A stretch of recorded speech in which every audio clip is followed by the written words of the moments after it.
Pest infestation? Call Bugman, because when you see red, bugs are dead.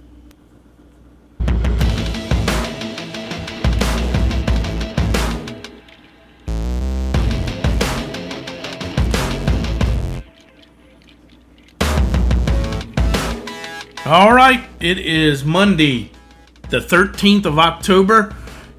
This is a recap of this past week, week 7. We'll start where we always do. We'll start with Roanoke College. Roanoke College got another win. They went to Bridgewater, so they're now 4-1, tied for third out of 9 in the ODAC right now, which is I think is really, really good for a first-year team.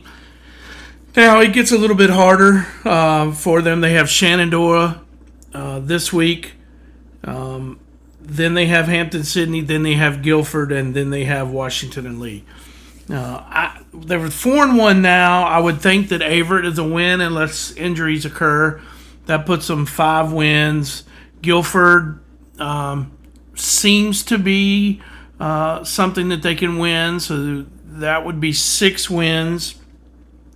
So what happens between Shenandoah, Hampton-Sydney, and Washington and Lee, in my opinion, will decide if this can be a 6, 7, 8 win team or if it ends up, 6 or 7, 5 or 6, excuse me. But hey, that's pretty good. That's pretty good for them to go on the road and get Bridgewater, and they're back at home this week versus Shenandoah, and then 3 of the last 4 are on the road, so that gets a little bit harder. Congrats to them. I mean, it's impressive to be third right now and be sitting with the big boys at the top. So we'll also talk about where we were right and where we were wrong this week. Man, I think I've said this a couple times, but I think somebody somewhere knows something. I think some of these games are being thrown, and we'll get through it as we go.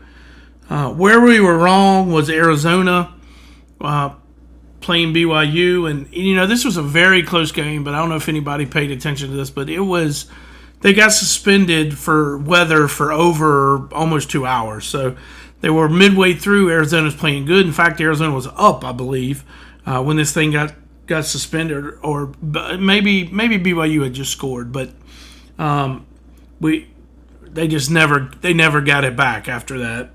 A&M, we were wrong. I personally, I'm an A&M fan, and I'm not a believer yet. I thought there was opportunities that they could have really blown Florida out.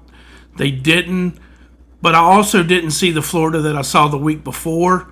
So that leads to, I talk about it all the time on the radio about what you saw last week, and I kind of got pulled into that. I thought Illinois' game against Indiana was a fluke. I just thought, man, they got behind the 8 ball and couldn't get back. But this week, same thing. They're not a very good team. They'll probably finish 3rd or 4th in the Big Ten, which we'll talk about in a few minutes, which is garbage. The Big Ten is garbage. Wait till we start talking about some of this other stuff. But and then Oregon. Oregon, we were wrong on. We said everything pointed to Indiana, but I went against the grain there. And the things that were telling us were right. Now, Indiana, they're more than likely they're gonna finish this season. They very well could finish undefeated and go into the Big Ten championship game with more than likely Ohio State. So that'll be interesting. The problem is they have Oregon on their schedule that they beat, and Illinois is the other team. And from here on out, Indiana will not play a team with a winning record. That's how bad the Big Ten is. So we'll get into that in a little bit later. I'll get into rant, so I'm sure some Big Ten people out there will disagree, but I mean, the facts are the facts. Where we were right, Pittsburgh upset Florida State. Florida State is, I I think he's the next one out on the fired wagon. Florida State's head coach. We were right at Georgia, even though it took some convincing of the umps, the referees that was clapping instead of a timeout. We were right with Texas. I thought Texas would bounce back. I didn't think Oklahoma. When they threw the kid in that was still injured, that's tough. You can ask a kid to come back. He's still maybe injured a little bit and hadn't played for a little bit. So we were right there. There was a couple, like Virginia Tech, for example. Virginia Tech was a 14.5 point spread we had. We took Tech in 14.5. And for some odd reason, they decided to go for 2. Didn't get it, and they lost by 15. So there's your half point. We missed it by a half point there. South Carolina, same thing. They were a 9.5 point underdog. We took the 9.5 points, and it ended up 10. We missed on a couple there, and I gave 4 out on the YouTube page and on the Facebook page, and they went 2-2 for the weekend. So it wasn't a great weekend. I'll be honest, it wasn't a great weekend, but it seems like the last 4 or 5 weekends have been really, really hard. I read something this past weekend that Vegas has done very well in the months of September and October. So they've got their pencil sharpened on these lines right now. Okay, so the big news hitting around. I mean, there's a lot of coaches openings now. Arkansas is one. UCLA is one. UAB I saw got rid of their coach. Obviously, Virginia Tech, Penn State's now in that. I think that hurts Virginia Tech somewhat with all these big time openings coming open. I think there's more coming. I would be shocked if Florida State doesn't pull the trigger on him. But before I go into that, let's just say this. Let's just go with the Penn State coach. I get it. I understand he's not been very good versus top teams. I get it. But let's Penn State fans need to probably hit the brakes a little bit, because Penn State, you're not you're an elitist school. What that means is you think you're better than you are. Let's just be honest about it. This is probably, other than the early 80s, late 70s, early 80s, when Joe Pa was doing very well, and they won the championship in 82 and 86. This is the best 10, 11 years that Penn State has ever had, other than that period. I mean, James Franklin has had 10 seasons. He was 91 and 33 in those seasons. He's had 3 straight 10-win seasons. 7 out of the 10 years, he's had 9 or more. The last 10 years, he's had 9 or more wins. I don't know. It doesn't make a lot of sense to me to throw away $50 million, because who are you getting? I mean, the names that I'm hearing, like I keep hearing Curt Cignetti. I get it. He's done a good job for 2 years at Indiana, and he was okay at JMU. I get it. But I'm just telling you now, Penn State, if you're dropping James Franklin and going to Curt Cignetti, you're a joke. I'll just be honest, and I'll tell you up front. He's not that good of a coach. He has had the very opportune schedule both this year and last year. Like I just told you, they beat Oregon, they beat Illinois. If you go look who else they played, it could be a high school team. And from here on out, they don't play another team that will have a winning record out of the Big Ten. Think about what I'm telling you. So this is what my rant was on the Big Ten. The Big Ten's garbage. The Big Ten has always been Ohio State and Michigan. It's not Michigan this year. Penn State's always been in that division. So they had to contend with Michigan every year. They had to contend with Ohio State every year. I get it. You want somebody to beat those teams. Penn State, you're not going to beat them regularly. So I don't know what makes you think you didn't beat them regularly for the last 25 years. What makes you think you're going to beat them regularly now? It's not going to happen. I mean, I'm just being honest. People won't like that, and people say, I don't know what I'm talking about. I'm telling you, I do know what I'm talking about. The last 25 years of stats tell me what I know what I'm talking about. So the fact that you fire a guy that has 3 straight 10-plus win seasons, has been to the college playoff 2 years, if I'm Virginia Tech, I've heard people say, no. Virginia Tech would be a fool.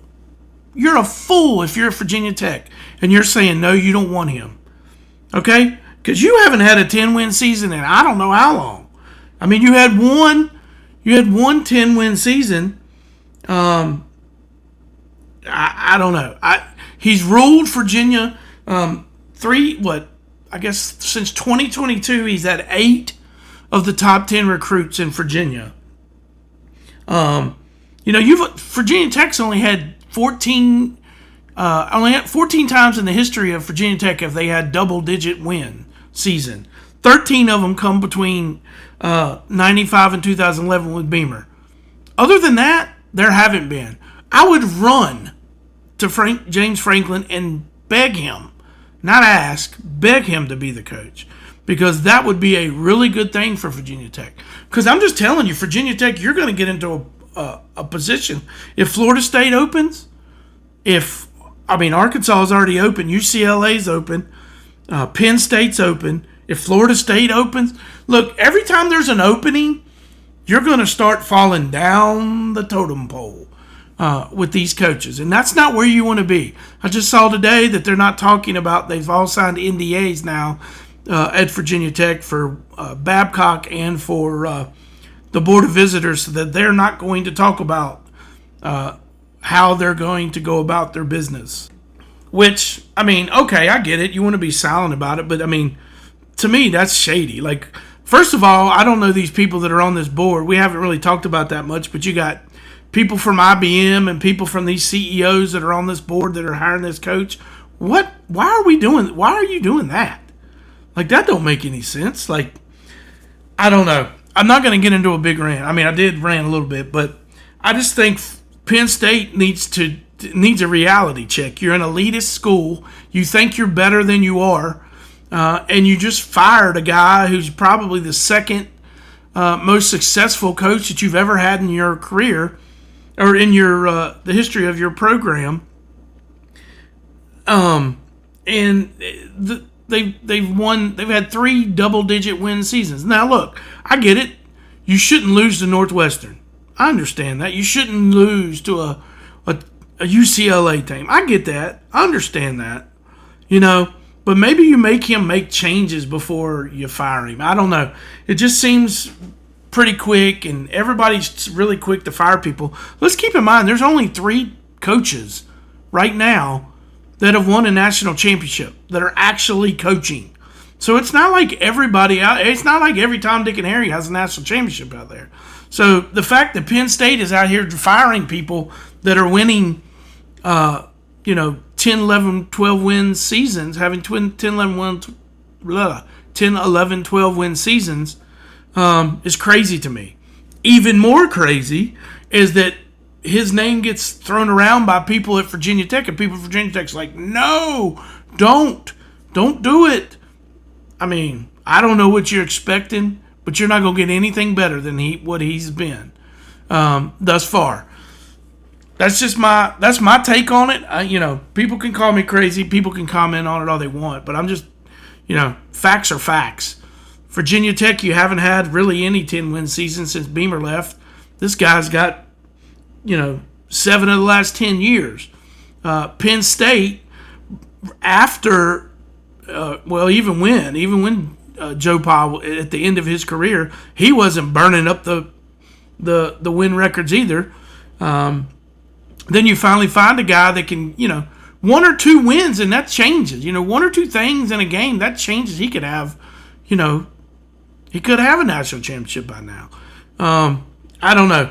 I think the thing with James Franklin is he's a little bit too loyal.